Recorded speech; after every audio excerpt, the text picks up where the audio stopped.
ছোটবেলায় আমরা অনেকেই শুনেছি যে ব্যাঙের বিয়ে দিলে বৃষ্টি হবে। এবার সেই বৃষ্টির আশাতেই ব্যাঙের বিয়ে দেওয়া হলো, তাও আবার ধুমধাম করে। শুধু তাই নয়, ছবিটা দেখুন, খাওয়া দাওয়ার আয়োজনও ছিল। কতজনের নিমন্ত্রণ ছিল জানেন? 500 জন। 500 জনকে খাওয়া দাওয়া করানো হলো, ব্যাঙের বিয়ে দেওয়া হলো। দেখুন সেই ছবি, সাজানো হচ্ছে, কারণ তাদের বিয়ের আয়োজন একেবারে সব নিয়ম মাফিক বিয়ে দেওয়া হয়েছে এবং 500 লোকও খাওয়ানো হয়েছে। এই ছবি ধূপগুড়ির ভীমমাটিয়া এলাকায়। রকি রয়েছে আমার সঙ্গে। রকি, তাহলে বৃষ্টির আশায় ছোটবেলায় আমরা যে কথা শুনতাম ব্যাঙের বিয়ে দিলে বৃষ্টি হবে, সে ছবি এবার দেখা গেল, একেবারে ধুমধাম করে লোক খাইয়ে বিয়ে। একদম তুমি যেমনটা বললে, ধূপগুড়িতে ধুমধাম করে কিন্তু ব্যাঙের বিয়ে দেওয়া হলো। বৃষ্টির আশায় লোক বিশ্বাসের মতেই কিন্তু গ্রামবাসীরা এই বিয়ের ব্যবস্থা করেছিল এবং প্রায় 500 অধিক কিন্তু মানুষকে সেখানে খাওয়া দাওয়ার ব্যবস্থা করা হয়েছিল। ধূপগুড়ি মহকুমার অন্তর্গত বারোঘড়িয়া গ্রাম পঞ্চায়েতের বিভিন্ন এলাকায় এই ব্যবস্থা করা হয়, কারণ মন্দিরকে সন্তুষ্টি করার জন্যই এই পুজো দেওয়া হয় বলে স্থানীয় এবং গ্রামবাসীদের ধারণা রয়েছে। কারণ দীর্ঘদিন ধরে কিন্তু ডুয়ার্সের বিভিন্ন এলাকায় অনাবৃষ্টিতে জমি পাচ্ছে শুরু করেছে, কৃষি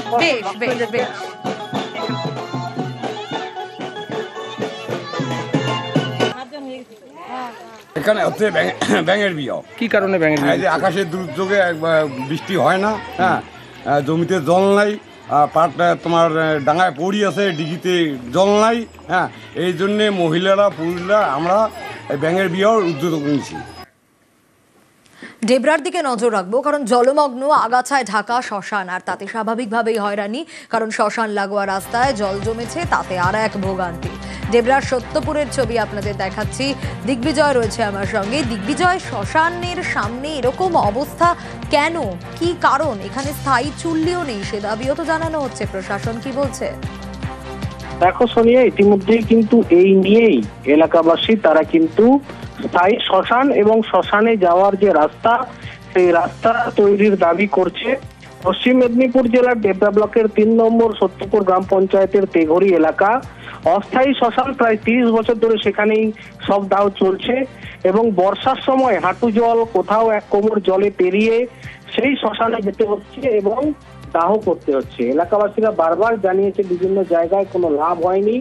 তারা চাইছে সেখানে স্থায়ী শ্মশান হোক এবং সরকারি উদ্যোগে একটি রাস্তা তৈরি হোক। যদিও ওই এলাকার গ্রাম পঞ্চায়েত সদস্য তিনি জানিয়েছেন যে এই বিষয়টি তার হাতে নেই, তবে তিনি যাতে এলাকায় শ্মশানটি হয় তার জন্য গ্রাম পঞ্চায়েত এবং ব্লক লেভেলে অবশ্যই দরকার।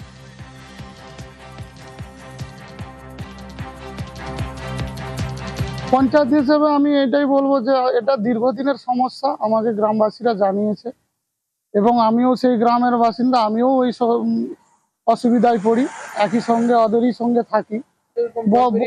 বর্ষা আসলেই হাঁটু উপরে জল, কখনো কখনো ছাতির কাছে জল চলে আসে, তাতেই আমাদের সব দাহ করতে হয়। আমি আমার পঞ্চায়েত লেভেলে এবং ব্লক লেভেলে জানাবো। অন্যদিকে নকশালবাড়ি, সেখানে আবার নদী আটকে গার্ডওয়াল, নদী আটকে বেআইনি গার্ডওয়ালের অভিযোগ। সেচ দপ্তরের অনুমতি ছাড়াই কংক্রিটের বাঁধ। আরো বিস্তারিত এই বিষয়ে জানাতে পারবে বিশ্বজিৎ রয়েছে আমার সঙ্গে। বিশ্বজিৎ, ঠিকাদারের বিরুদ্ধে তো এই বেনিয়মের অভিযোগ, কিন্তু এই অভিযোগ কেন? ঠিকাদার কেন এই কাজ করলেন? অবৈধভাবে এই গার্ডওয়াল নির্মাণ হচ্ছে। নদী পাড়ে রাস্তা ঠিক করতে তা কিন্তু গার্ডওয়াল তৈরি করছে, আর চারিদিকে দেখা গেলে শুধু ধুধু করে চাষের জমি। মূলত জমি বিক্রি করতেই এই গার্ডওয়াল নির্মাণ করছে একেবারে নদীর বুক চিরে। বামনঝোড়া নদীর ওপর অবৈধ নির্মাণ কিন্তু প্রথম নয়, এর আগেও আমরা দেখিয়েছি, কিন্তু এবার ফের নতুন করে এই বামনঝোড়া নদীর পার আটকে নদীর গতিপথকে পরিবর্তন করে একেবারে অবৈধভাবে কংক্রিটের গার্ডওয়াল নির্মাণ করা হচ্ছে। এবং অভিযুক্ত কিন্তু তিনি মানতে না, তিনি বলছেন কোনোভাবেই নদীর উপরে হচ্ছে না, কিন্তু পরিষ্কারভাবে ছবি দেখলেই বোঝা যাচ্ছে যে নদীর উপরেই কিন্তু এই গার্ডওয়াল নির্মাণ হচ্ছে এবং এটাই কিন্তু সমস্যায় পড়তে হবে এলাকার চাষিদের, কারণ এই বামনঝোড়া নদীর উপরে অনেকেই কিন্তু ভরসা করেন চাষের জলের জন্য। সেক্ষেত্রে এই এবং খতিয়ে দেখে পদক্ষেপের আশ্বাস দিয়েছেন বিএলআরও। যে জিনিসটা করছে অন্যায়ভাবে করছে। নদীর মধ্যে হাত লাগাইতে গেলে ইরিগেশন ডিপার্টমেন্ট পারমিশন লাগে, যেটা এনাদের কাছে নেই। তো এটা আমি আমাদের লোকাল প্রশাসনকে বলবো যাতে এটা দেখা হোক এবং ভূমি মাফিয়াদের এইভাবে মনমানি করে দেওয়া যাবে না। নদীর রুট চেঞ্জ করতেছে, জমিন মাফিয়াদের জমিন প্লটিং করার একটা চক্রান্ত। তো এইভাবে নদী এই ব্যাপারে কোনো লিখিত অভিযোগ আমাদের কাছে আসেনি, তবে আপনারা বলছেন যখন আমরা নিশ্চয়ই ব্যাপারটা গুরুত্ব দিয়ে দেখব। নদীতে কোনো কনস্ট্রাকশন করা যায় না, কারণ নদী তো গভর্নমেন্ট প্রপার্টি। তো নদীর গতিপথ পরিবর্তন করে বা নদীর উপর দিয়ে যদি কোনো কনস্ট্রাকশন হয়ে থাকে এবং সেখানে যদি কোনো বৈধ পারমিশন না থাকে কোনো ডিপার্টমেন্টের, তাহলে অবশ্যই সেটা অবৈধ বলে আমাদের গণ্য করতে হবে। দেখতে হবে কী আছে, উপযুক্ত ব্যবস্থা নিয়ে আবার যাতে সেই অবস্থায় ফিরিয়ে আনা যায় চেষ্টা করবো। আমরা এই ব্যাপারে ব্যবস্থা নেব। আর লোকালয়ে ফের দলছুট হাতির হানা। মাটিয়ালির কিলকোট চা বাগানের ছবি দেখাবো আপনাদের। খাবারের খোঁজে লোকালয়ে দলছুট হাতি, বাড়ি দোকান ভেঙে মজুদ খাবার সাবার করে দিয়েছে হাতি। আর রীতিমতো আতঙ্কিত এলাকাবাসী, কারণ লোকালয়ে আবারও দলছুট হাতির হানা। দেখুন ছবি।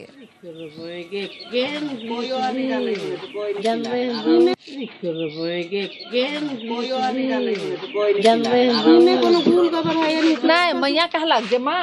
À thì woman के आगे साइड के लिए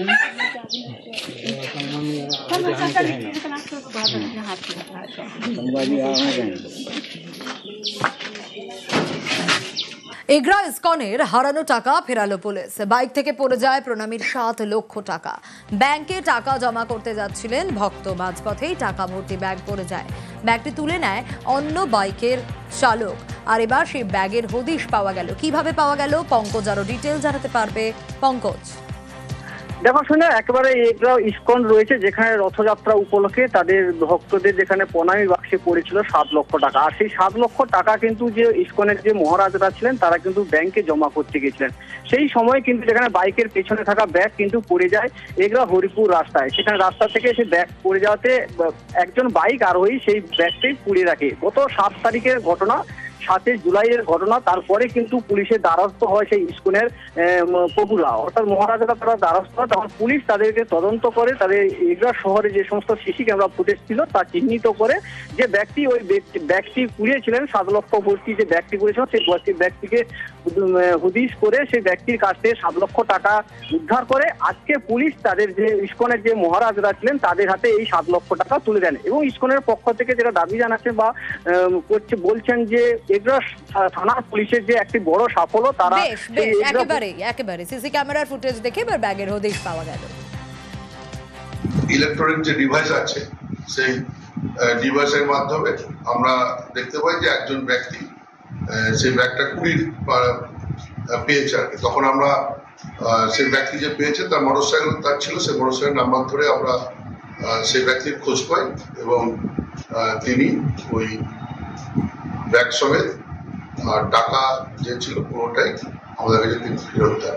7 তারিখ যেটা খোয়া গেছে, 8 তারিখে আমরা সেটা উদ্ধার করতে পেরেছি। টোটাল 7 লাখ টাকা ছিল। 7 লক্ষ টাকা মতো আমরা ডোনেশন বিভিন্ন ভক্তের কাছ থেকে পেয়েছি। আমরা টাকাটা ঠিক 7 তারিখে আমরা ব্যাংকে জমা দিতে যাচ্ছিলাম। বাইকের পিছনে ছিল, তো হঠাৎ করে পড়ে যাওয়াতে আমরা থানাতে আসি। আমরা বড়বাবুকে জানাই, ওনারা তুরন্ত কাজ করে ওনারা এই টাকাটা উদ্ধার করেন। আমি এগরা থানার সমস্ত কর্মীদেরকে আমি অশেষ ধন্যবাদ জানাই যে ওনারা এই টাকাটা আমাদেরকে উদ্ধার করে দিয়েছেন।